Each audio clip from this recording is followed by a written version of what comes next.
मैं आप लोगों का शुक्रिया अदा करता हूं और यहां पर हमारे साथियों ने जो मशवरा दिया, जो ताकीद की, जो सरपरस्ती की, ऐसे तमाम ही साथियों का भी मैं शुक्रिया अदा करता हूं। मेरे दोस्त साबिक कारपोरेटर फरीद कुरैशी साहब और उनके साथियों का भी मैं शुक्रिया अदा करता हूं कि घर उन्होंने वापसी किया। शेख रशीद साहब का 4 तारीख को इंतकाल हुआ तो फरीद भाई जमात में थे, 10 दिन की जमात में वो चल रहे थे और ताज्जुद के वक्त तो उनको खबर आई। उन्होंने मुझसे कहा कि जब यहाँ मुलाकात के लिए आए तो बोले उसी वक्त तो मैंने तय कर लिया था कि मुझको घर वापसी करना है और आपका, आपके परिवार का साथ दोबारा देना है। मैं आपका और आपके तमाम ही साथियों का इस्तकबाल करता हूं और शुक्रिया अदा करता हूं। दोस्तों और साथियों, ये फैसला कुन मीटिंग है और हम लोगों को यहां पर फैसला लेना है। आज मैं 20 साल से तकरीर कर रहा हूं। मुझको याद है कि जिस वक्त 2002 में शेख रशीद साहब ने मुझको म्युनिसिपल कारपोरेटर के इलेक्शन के अंदर इसी वार्ड से खड़ा किया था तो गणेश नगर निसार भाई भंगार वाले के कांटे के पीछे फारूक भाई के आपके घर के पास एक मीटिंग थी और उस मीटिंग में जब ना मुझको बोलना आता था लेकिन उम्मीदवार बन चुका था तो शेख रशीद साहब बैठे थे और उन्होंने निजामत करने वाले साथी से कहा कि आसिफ का नाम बोल दे। मैं नहीं बोल रहा था कि नहीं, मैं नहीं बोल पाऊंगा, लेकिन शेख रशीद साहब ने कहा कि नहीं, तुझको बोलना है। और मैं खड़ा हुआ और उस वक्त मेरे हाथ और पैर कांप रहे थे और मैंने कहा कि आप मुझको वोट दो, मैं आपका काम करूंगा, और बैठ गया। और वो तारीख है और आज मेरे हाथ और पैर कांप रहे हैं। आज मेरे अंदर हिम्मत नहीं है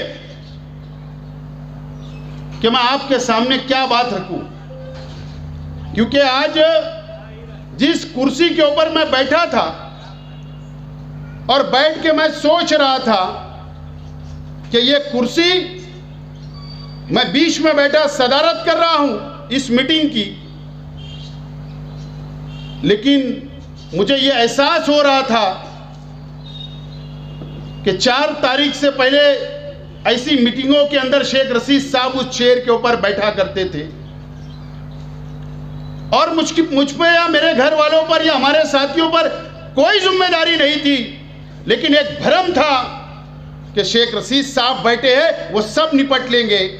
मैं सोच रहा था कि ये कितनी बड़ी जिम्मेदारी की चेयर है जो ये मुझको निभाना है और आपको मेरा साथ देना है और ये शहर की आवाम को मेरा साथ देना है।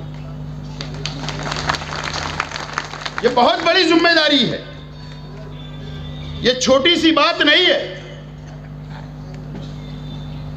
पहले कोई जिम्मेदारी नहीं थी, मैं एमएलए भी था तो कोई जिम्मेदारी नहीं थी, मैं मेयर भी था तो कोई जिम्मेदारी नहीं थी, लेकिन शेख रशीद साहब आज हमारे बीच में नहीं है। यही सच्चाई है और उनके बिगैर हम लोगों को ये शहर को संभालना है, हमारे साथियों को संभालना है, गरीब वर्कर को संभालना है। ये बहुत बड़ी जिम्मेदारी है और मैं इन तमाम ही लोगों को, आज ये मंच देख लो, ये मंच आप देख लो, ये बैठे हुए लोग, ये जो नजर आ रहे हैं, मैं समझता हूं कि ऐसे 100% हाजिरी हम लोगों को कभी नजर नहीं आती थी। मुकम्मल हाजिरी किसी की नजर नहीं आती थी, लेकिन आज सब लोग, सैयद मुस्लिम साहब सूरत में थे, वो सूरत से यहां पर चले आए। रफीक भुरिया साहब बाहर गांव थे, मीटिंग के लिए यहां पर डायरेक्ट पहुंचे। शकील शाह साहब, ऐसे कई साथी जो बाहर गांव थे, लेकिन इस मीटिंग के लिए वो डायरेक्ट मीटिंग के अंदर आए। उनको इस बात की एहसास था, वो तमाम ही लोगों को और आप लोगों को, कि ये मीटिंग बहुत फैसला कुन मीटिंग है और इसके अंदर हमारी हाजिरी ज़रूरी है। और आप लोग आज ये साबित कर दिया आपने कि शेख रशीद साहब के साथ जिस तरीके से आप, जिस हिम्मत के साथ आप शेख रशीद साहब का साथ दिए, आज मुझको इस बात का और मेरे परिवार को एहसास हो गया कि आप आइंदा भी हमारा साथ देते रहोगे। ये बात का आज मुझे मुकम्मल तौर पर इत्मीनान हो गया कि आप लोग आइंदा भी हमारे अपने साथ रहेंगे। शेख रशीद साहब की यादें हमारे परिवार के साथ, हमारे साथियों के साथ बहुत यादें हैं। तमाम ही साथियों ने कहा, कई लोगों ने, हमारे कई मुखालफिन साथियों ने, दोस्तों ने, शेख रशीद साहब हॉस्पिटल में थे, आईसीयू में थे, तो शेख रशीद साहब ने मुझसे आईसीयू के अंदर कहा कि यार मैं जिंदा हूं तो कई लोगों को बहुत खराब लग रहा होगा शहर में। देखो उनकी एक सोच थी, वो आईसीयू के अंदर भी ये बात सोच रहे थे कि यार मेरा ऑपरेशन भले कामयाब हो गया, मैं जिंदा हूं, ये भी कई लोगों को खराब लग रहा होगा। ठीक है, हमारे मुखालफिन को अपनी निजी महफिलों के अंदर जो बातें चल रही है उनको मुबारक हो, लेकिन शेख रशीद साहब का जो दबदबा इस शहर के अंदर, हमारे मुखालफिन, उनके पास जो शेख रशीद साहब का दबदबा था, शेख रशीद साहब अगर ऐसा मूंछ को हाथ लगा लेते थे देख के, तो वो रात भर सोता नहीं था। अगर वो मूंछ पर हाथ लगा दिए और मुस्कुरा दिए तो वो ये सोच में रहता था कि शेख रशीद साहब ने मूंछ पर क्यों हाथ लगाया और क्यों मुस्कुराया। ये दबदबा शेख रशीद साहब का था। कई लोग सोच रहे होंगे कि अब मैदान खुला है, सोच रहे, सही बात है, सोचना भी चाहिए, उनको हक है, क्योंकि हमारे मुखालिफ है, हमारे परिवार का हिस्सा होते तो ऐसा सोचते ही नहीं। उनको बिल्कुल मुकम्मल हक है, 100% हक है। लेकिन उस बाप की औलाद हम बैठे हैं यहां पर कि शेख रशीद साहब के दबदबे को बरकरार रखने के लिए हम लोग मैदान में आ जाए, दबदबे को बरकरार रखने के लिए मैदान में कूदे। आज अगर हमारे अंदर हिम्मत नहीं होती, ताकत नहीं होती, अगर हमारे अंदर लड़ने की ताकत नहीं होती, तो 4 तारीख की रात में हम फैसला कर लेते थे कि सियासत को बाय बाय कर देने का। लेकिन अल्लाह का बहुत करम है, शेख रशीद साहब ने जो हमको सिखाया है, जो हमको ट्रेनिंग दी है, जो हमारी तरबियत की है, उससे हमको बहुत हौसला है और इंशाअल्लाह हम लड़ेंगे और जीतेंगे, और ये शहर इस बात का गवाह रहेगा। ये बात आज मैं आप लोगों से कहना चाहता हूं। हम ना डरने वाले हैं, न दबने वाले हैं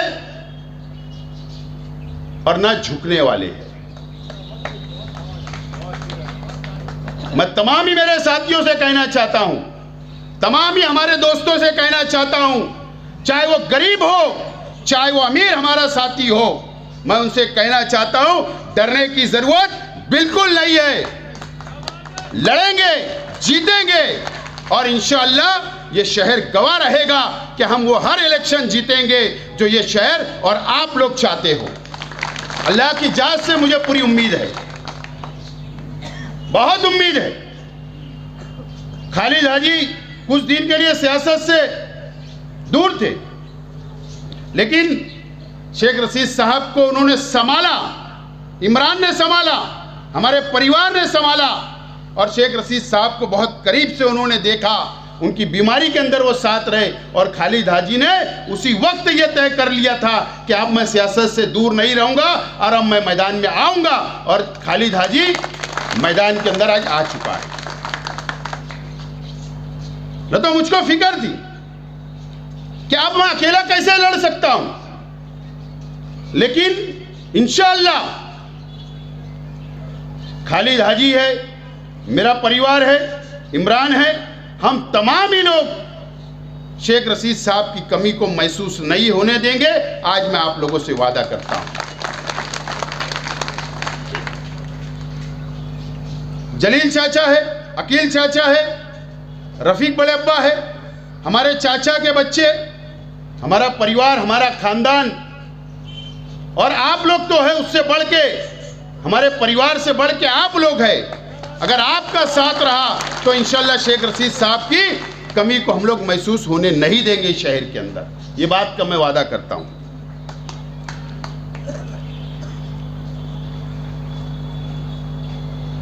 4 तारीख को शाम में मैंने एक वीडियो देखा। 4 तारीख को शाम में मैंने एक वीडियो देखा नासिक में, और वीडियो ये थी कि सुलेमानी चौक पर एक नालायक कमिश्नर को लड्डू में तोड़ा जा रहा था। उसकी किस्मत अच्छी थी कि जो मेरे परिवार पर, जो हमारी पार्टी के लोगों पर कहा कि इनको कुछ करते नहीं आता, मैंने सिखाया।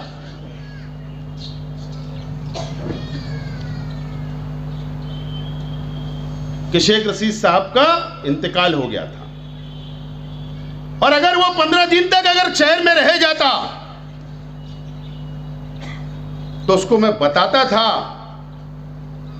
कि तू जो ये शहर के अंदर भेदभाव किया, जो गद्दारी की, जो चम्मचगिरी की, ये शहर को बर्बाद किया, उसको मैं जरूर बताता था कि ये हमको किसने सिखाया है और तू क्या बोल रहा है। ये मैं जरूर उनको सिखाता था कमिश्नर को। लेकिन खैर चला गया। लेकिन ये शहर तो समझ गया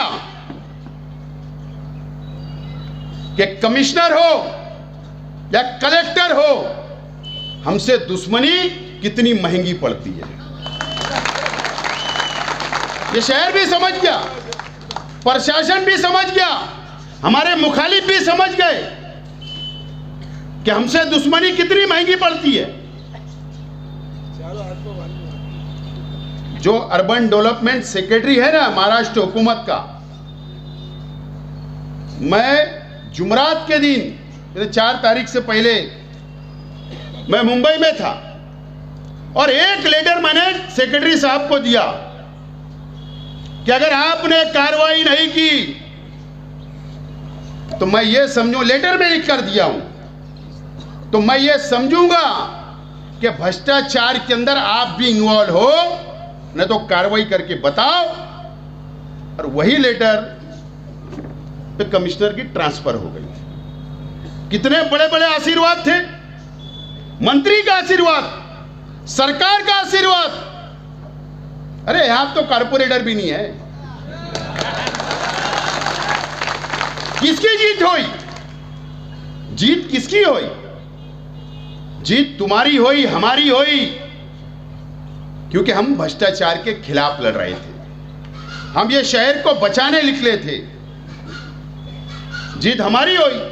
ना मंत्री बचा सका, ना उनको आशीर्वाद रखने वाले कोई नहीं बचा पाया। और ट्रांसफर कहां हुई? साइड पोस्टिंग पर। हिंदुस्तान जब अंग्रेजों के हाथ में था, तो जब जो उनके खबरी रहते थे वो कौम से गद्दारी करते थे, देश से गद्दारी करते थे। और आज मैं खुले तौर पर यह बोलना चाहता हूं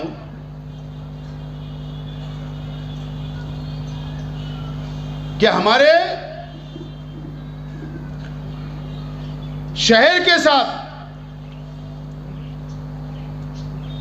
ये शहर के साथ, हमारी कौम के साथ, हमारे मुखालिफ में जो लीडरान है वो ये शहर से, इस कौम से गद्दारी कर रहे हैं और फिरका परस्त लीडरान का साथ दे रहे हैं और ये शहर को खोखला कर रहे हैं। ये साफ तौर पर मेरा इल्जाम है और नहीं तो ये शेख आसिफ साबित करके बताएगा। 50 करोड़ के काम का टेंडर फ्लैश हुआ कल नगर उद्यान का। ये मीडिया के साथी बैठे,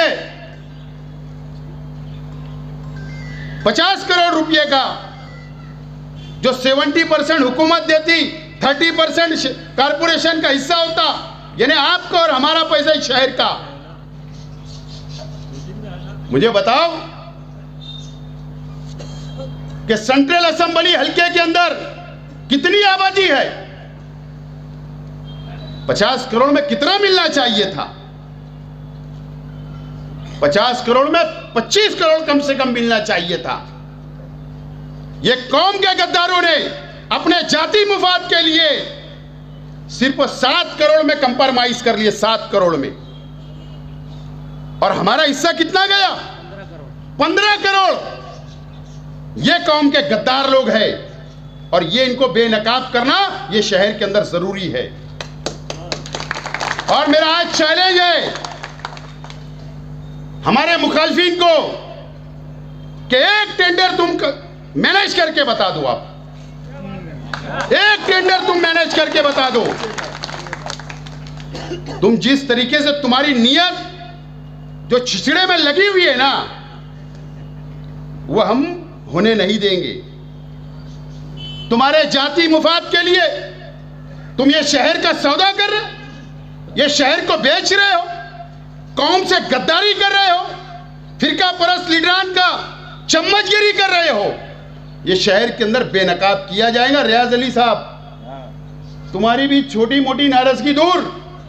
1 तारीख से तमाम ही मुकर्रिर पूरा मटेरियल मैं देता हूं आपको। 1 जनवरी से 2024 से इनको बेनकाब करने के लिए शहर में कार्नर मीटिंग लेकर इनके बेनकाब इनको करने के लिए आपको तमाम ही लोगों को निकलना पड़ेगा।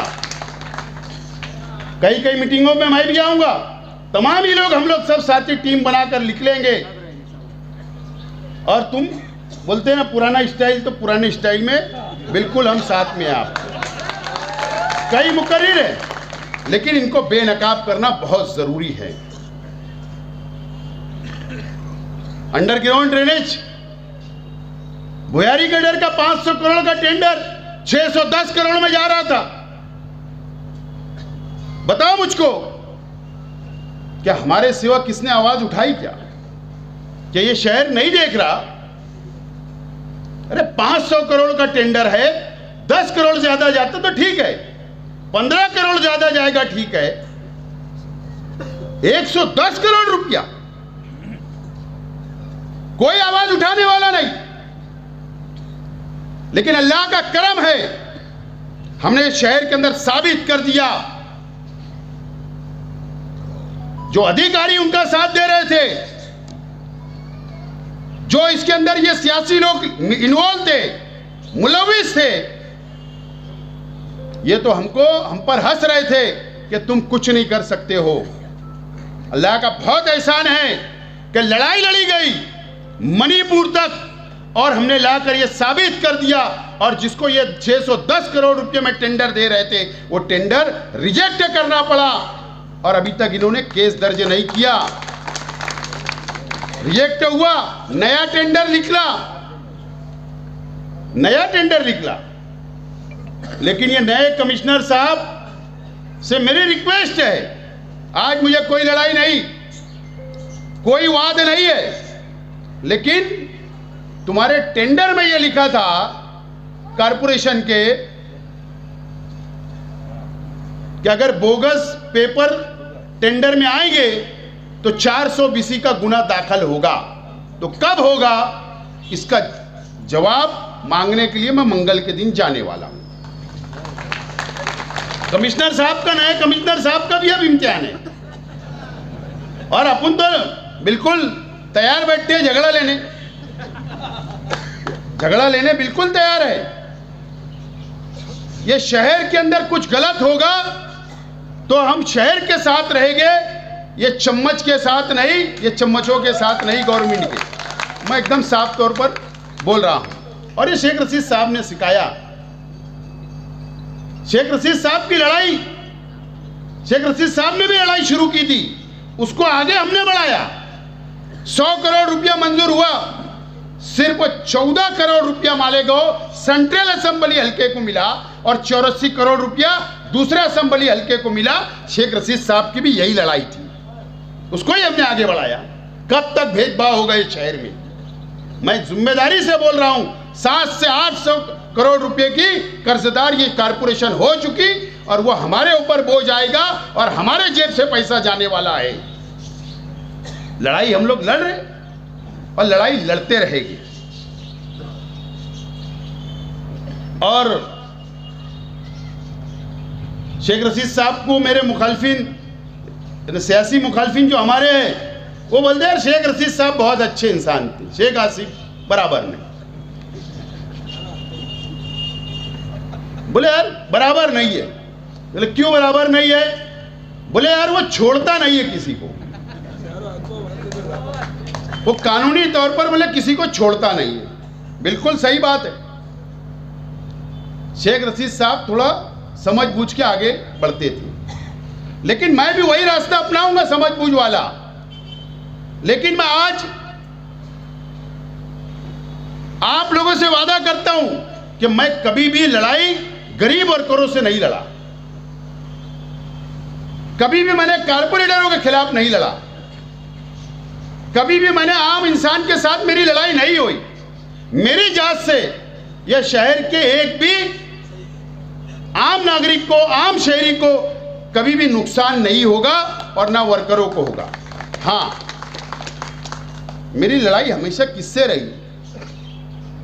जो कारपोरेशन को अपने बाप की जागीर समझ के पूरी खानदान के साथ लुटते, उनसे लड़ाई है। और वो लड़ाई रुकने वाली नहीं है, वो लड़ाई रुकने वाली नहीं है। वो लड़ाई मैं रोकूंगा भी नहीं। और शेख रशीद साहब मुझ को हाथ लगाते थे, तो मैं भी सोच रहा हूं कि ऐसा क्या ट्रीटमेंट, यानी एक वो आ जाए टाइटल कि वो भी समझ जाएंगे कि कुछ गड़बड़ जरूर है। हाँ।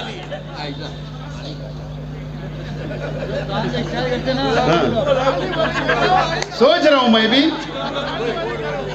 कुछ ना कोर्ट में अभी आएगा, थोड़ा धीरे धीरे। अभी ये पहली मीटिंग में जरा ठीक नहीं रहेगा।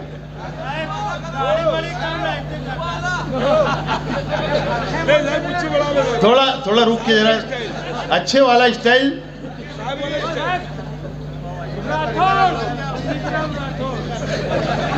बहरहाल जरूर ये सब तो करना पड़ेगा, ये सब बिल्कुल मैं, हमारा परिवार बिल्कुल करने की पूरी तैयारी है। कई लोगों ने पीछे इलेक्शनों में ऐलान करते थे कि हमने कश्तियां जला कर आए हैं, ऐलान मैंने सुना, मौलाना बराबर ना, लेकिन सब भ्रष्टाचार में चले गए, सब मुलविस हो गए। कौम के साथ सिर्फ उन्होंने धोखेबाजी की, मजहब के साथ धोखेबाजी की, मजहब का इस्तेमाल किया, लेकिन असल में कश्तियां तो अब हमारे परिवार ने जला दी है और उसके लिए अब हम मैदान में अब आ गए। बराबर है ना? हर तरीके की लड़ाई के लिए हम तैयार हैं। वो क्या बोलते हैं ना, शाम दाम दंड भेद, हर चीज में हम लोग अब तैयार हैं, हर चीज में तैयार हैं। आप लोग बिल्कुल फिक्र करो मत, बिल्कुल मायूस होने की जरूरत नहीं है। शेख रशीद साहब की यादें, शेख रशीद साहब का हम लोग याद करेंगे कि ऐसे मौके पर शेख रशीद साहब क्या फैसला किया करते थे, ऐसे मौके जब ऐसे हालात आते तो क्या फैसला किया करते थे।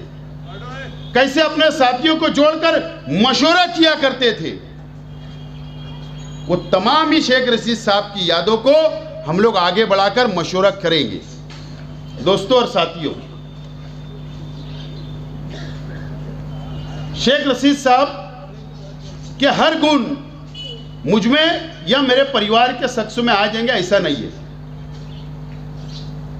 ऐसा नहीं है। शेख रशीद साहब को अल्लाह ताला ने बहुत सलाहियत से नवाजा था, कुदरती बात शेख रशीद साहब के अंदर। लेकिन हम लोग जरूर कोशिश करेंगे कि शेख रशीद साहब की तर्ज पे हम लोग चले, ये वादा मैं करता हूं मेरे परिवार की तरफ से।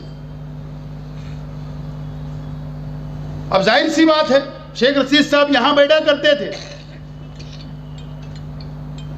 आप लोग बिल्कुल फिक्र करने की जरूरत आप लोगों को नहीं है। मैं कहां मिलूंगा, हमारा परिवार कहां मिलेगा, कहां पर काम होंगे, इस ऑफिस से शहर में शादी ब्याह मौत मैयत या कोई प्रोग्राम वगैरह रहेगा तो उतने ही वक्त के लिए हम लोग हटेंगे और सोने घर जाएंगे। बाकी का पूरा वक्त यहां पर बैठ के आप लोगों से मुलाकात की जाएंगी, आपके मसाइल सुने जाएंगे, मसाइल हल किए जाएंगे, चाहे वो कोई भी मसला हो, इंशाअल्लाह आपके मसले हल किए जाएंगे। ये वादा आज मैं करता हूं आप लोगों से। राष्ट्रवादी भवन के पहले माले पर एक ऑफिस का काम चल रहा है। उस ऑफिस का नाम शेख रशीद चैरिटेबल फाउंडेशन होगा। उस ऑफिस का नाम शेख रशीद चैरिटेबल फाउंडेशन होगा और वहां पर मेडिकल लाइन से, समाजी तौर पर मेडिकल लाइन से मुकम्मल काम किया जाएगा। और आप लोगों से भी मुलाकात का वक्त रात में इशा के बाद मैं वहां पर बैठूंगा और खालिद हाजी और बाकी लोग यहां पर बैठ के कामकाज संभालेंगे। मैं रोजाना शहर में रहूंगा तो इशा बाद वहां बैठकर जो भी मेडिकल लाइन से समाजी काम है, आप लोगों को मुलाकात करना है तो 2 घंटा कम से कम मैं वहां पर रोजाना दूंगा जब शहर में रहूंगा, ये बात का मैं वादा करता हूं। और मेडिकल लाइन से जो शहर में जरूरत है गरीबों को, उस ताल्लुक से हमारे कुछ प्रोग्राम हैं परिवार के साथियों के, वो प्रोग्राम आने वाले दिनों के अंदर हम लोग डिक्लेयर करेंगे ताकि आवाम को राहत मिले, फ़ायदा पहुँचे, उसकी हमारी मुकम्मल तैयारी है। थोड़ा थोड़ा धीरे धीरे हम लोग आगे बढ़कर शेख रशीद साहब के नाम से हम लोग आगे बढ़ेंगे। कई मसाइल शहर के अंदर है, कई मसाइल है, राशन कार्ड का है, पीले राशन कार्ड का है, जो तहरीकें चल रही थी, लेकिन शेख रशीद साहब की बीमारी की वजह से हम लोग रुके हुए थे। जो 1 तारीख से तहरीक हम लोग शुरू करेंगे, कार्नर मीटिंगें जो शुरू करेंगे, उसमें वो तमाम ही मुद्दे लेकर हम लोग आवाम के बीच में जाएंगे और तहरीक खड़ा करेंगे। लेकिन अब ये शहर के प्रशासन को मेरा बोलना है, पुलिस डिपार्टमेंट से भी बोलना है कि आप ये मत समझिए कि अब शेख रशीद साहब नहीं है, अब इनको दबा लिया जाएगा, झूठे केस दर्ज कर दिए जाएंगे वर्करों पर। ये हरकतें कुछ दिनों से शुरू हुई, लेकिन वो पुलिस स्टेशन के ऑफिसरों ने मुझसे मुलाकात की और कहा कि गलती हुई थी, अब ऐसा नहीं होगा, उन्होंने वादा किया है। मैं शहर पुलिस से ये गुजारिश करता हूँ, अपील करता हूँ, हाँ अगर शेख आसिफ ने गुनाह किया है तो उसको जेल होना चाहिए, लेकिन अगर हमारे वर्करों पर बेगुनाह के ऊपर अगर आप जबरदस्ती किसी के बोलने पर खबरीगिरी अगर कोई लीडर करता होगा, क्योंकि जिंदगी खबरीगिरी में गई, हमको पता है, टिप भी देना, वहां जाकर कंप्रोमाइज भी कराना, 10 तुम्हारा 10 मेरा, सब पता है हमको। मैं मुट्ठी खोल नहीं रहा हूं, धीरे धीरे खोलेंगे। लेकिन अगर किसी के बोलने के ऊपर, हमारे कार्यकर्ताओं पर अगर झूठा केस बनेगा तो बर्दाश्त नहीं किया जाएगा। डिपार्टमेंट से अपील है, पुलिस डिपार्टमेंट से, चाहे वो कोई भी पुलिस स्टेशन हो, बर्दाश्त नहीं किया जाएगा। और मैं इसके लिए नहीं बोलता हूं कि मेरा महाराष्ट्र हुकूमत में बहुत अच्छा है, मंत्रियों से बहुत अच्छा है, कभी नहीं। 500 करोड़ की जो बुहारी गटर की लड़ाई मैंने लड़ा हूं, खुदा गवाह है, मैंने कोई भी मंत्री की या ताल्लुकात के बिना के ऊपर किसी पर प्रेशर नहीं डाला और ना उनको इन्वॉल्व किया। ये लड़ाई मैंने खुद लड़ा हूं। तो मैं इस बेस पे नहीं बोल रहा हूं कि मेरा बहुत अच्छा है। मैं मेरी जिम्मेदारी पर और काबिलियत पर और जितना कानून समझता हूं उस बुनियाद पर बोल रहा हूं। रास्ते बहुत है, गली से बंबई कहां जाता रास्ता, हाईकोर्ट कहां जाता, सुप्रीम कोर्ट, दिल्ली कमीशन, सब मुझे पता है, लेकिन हम वो रास्ते पे नहीं जाना चाहते। हम चाहते भाईचारा बरकरार रहे, लेकिन कार्यकर्ताओं पे झूठा केस हम बर्दाश्त नहीं करेंगे। और कारपोरेशन के तमाम ही अधिकारी, एक चोर गया, बाकी चोर बचे हुए, जो उसने चोरी सिखा कर गया। बांधकाम डिपार्टमेंट में बहुत चोर है, और अभी कई डिपार्टमेंट के अंदर चोरी सिखा कर गया। एक एक अधिकारियों का मेरे पास नाम है। एक ने हमारे साथी को फोन किया कि शेख आसिफ बहुत टॉर्चर कर रहा है, मैं उसके नाम से रिजाइन कर दूंगा। अबे खुदकशी कर ले, मेरे बाप का क्या जाने वाला, डरता हूं क्या? बोले शेख आसिफ के नाम पर ट्रांसफर मांग लूंगा, इस्तीफा दे दूंगा पद से, धमकी दे रहे शेख आसिफ को। अबे जाकर तू खुदकुशी कर रहे, मुझको क्या करना है? मैं जो बात करता हूं कानून के मुताबिक करता हूं, कानून से हटके नहीं करता हूं। और याद रखना, कारपोरेशन के कर्मचारी, कोई मंत्री बचाने नहीं आएगा। अगर मंत्री को बचाना रहता तो गोसावी को बचा लेता। तुम क्या खेत की मूली हो? तुम कौन सी खेत की मूली हो? सबके मटेरियल मेरे पास है, मैं किसी से डरता नहीं ना, हमारे कार्यकर्ता डरने वाले हैं। और नए कमिश्नर साहब से भी कि हमारे साथ इंसाफ अगर नहीं हुआ, हमारे कारपोरेटर, साबिक कारपोरेटर कार्यकर्ताओं के साथ और शहर की आवाम के साथ, कौम के साथ अगर इंसाफ नहीं हुआ तो तुम्हारे खिलाफ भी ऐलान जंग किया जाएगा। हम डरने उड़ने वाले तुमसे भी नहीं है, तुम भी दूध के धोले उले नहीं है, एकदम साफ बात। और एफडीओ डिपार्टमेंट,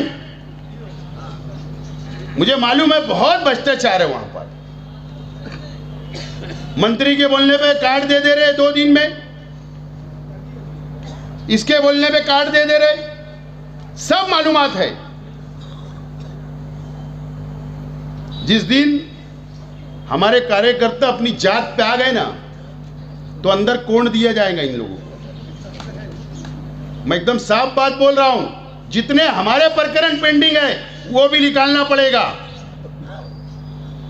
हर चीज की हमारी तैयारी है उनसे भी लड़ने की। यह शहर का कोई भी डिपार्टमेंट हो, हर डिपार्टमेंट से हमारी तैयारी है, लेकिन हम पहले इंसाफ मांग रहे हैं। पहले हमको इंसाफ दे दो, कोई लड़ाई नहीं, किसी से लड़ाई नहीं, शहर के साथ, कौम के साथ, जानबूझ के कौम बोल रहा हूं, इंसाफ दे दो, कोई लड़ाई नहीं, लेकिन तुम्हारी चम्मचगिरी नहीं करेंगे। जो दूसरे लीडर जो चम्मचगिरी कर रहे वो हम नहीं करेंगे, क्योंकि शेख रशीद साहब ने सिखाया ही नहीं, तो कैसे उस रास्ते पे जा सकते हम? सोचते होंगे ताल्लुके का एक लीडर जेल में चला गया, उसको जेल में डाल दिए। मैं तो इंतजार में हूं, मेरा भी नंबर लगा दो। मेरे पास भी उधर के लीडरान के खिलाफ में बहुत भ्रष्टाचार के प्रूफ हैं, लेकिन एक रिस्पेक्ट में आदमी दरगुजर करता। ईमानदारी से बोल रहा हूँ, मैं कोई मजाक या मीडिया के सामने, आप लोगों के सामने नहीं बोल रहा, बहुत प्रूफ है मेरे पास। लेकिन इंसान एक दरगुजर करता है, कितने लोग से लड़ेगा। बहरहाल ये मेरी पूरी तकरीर आप लोग समझ जाओ कि हमारी सियासत शेख रशीद साहब के बताए हुए रास्ते पर ही चलने वाली है, उससे हम लोग भटकने वाले नहीं है। यह सिर्फ मुझे मैसेज आज देना है, बाकी बात तो बहुत करना है। मैंने 22 दिसंबर को जो जलसे का ऐलान किया था, सिर्फ बोला था कि स्क्रीन लगाऊंगा और सेक्स रैकेट का बोला था। कई लोग की नींद उड़ गई मजाक में, कई लीडर लोग तो सोई नहीं, परेशान है आज भी। मैंने मारा था अंधेरे में तीर, जाके सही लग गया। बहरहाल सब मटेरियल ये 2 मोबाइल के अंदर है।